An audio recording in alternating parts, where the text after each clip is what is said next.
What's up, everyone? It's your boy Chief, here with our second story in Storytime with Chief. So, our story begins with a hunter who was skinning his deer that he had gotten on his morning hunt. And as he was finishing skinning his deer, he saw a tribal councilman walk by, which made him stop and think to himself, if only I was that tribal councilman, and I could enjoy all the things that he enjoyed, from going to council meetings to never having to worry about food being there for him and his family to eat. So that night he went to sleep, and the next morning he awoke, and he was that councilman, and how he enjoyed going to the council meetings and making decisions for the village. But after doing all that, he noticed the chief walking by, which made him stop and think to himself, if only I was the chief, how things would be. I would not only have the biggest teepee of the whole village, but I would have final say over every decision in the village,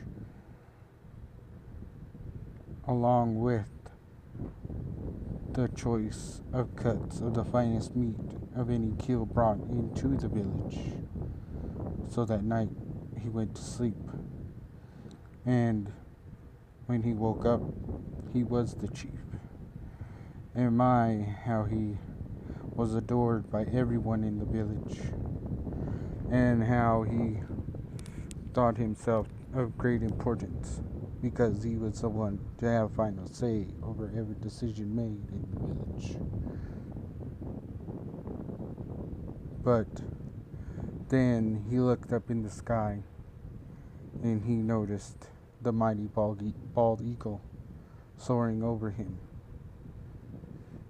and which got him to thinking, well, if only I was that bald eagle. I mean, being the chief is all good and everything, but there are so many responsibilities. For if I was that eagle, I would still be powerful and important, because the eagle is considered one of the most important and powerful creatures in creation.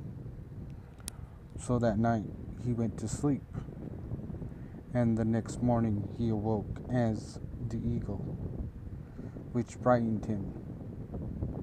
But once he got control of flying, he reveled in his power, the freedom that it allowed him was in words undescribable.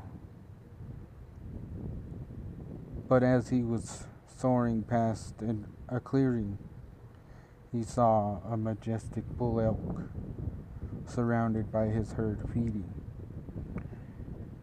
which caused him to think to himself,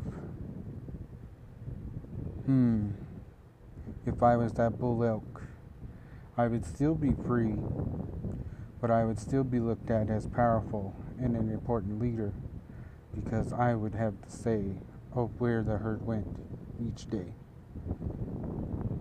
So when he went to sleep that night and awoke the next morning as the majestic bull elk he had seen in that clearing, my, how his bugle echoed through the trees and the mountains. My, how he thought himself so important that he was the one saying where the herd would go each day.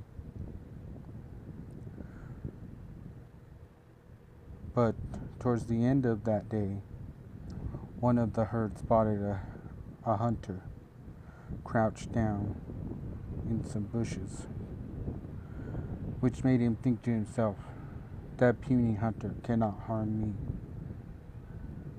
But as he finished that thought, he noticed an arrow flying towards him, and as the arrow struck him behind his shoulder and he fell to the ground, he awoke, same as he was, the mightiest hunter in the village.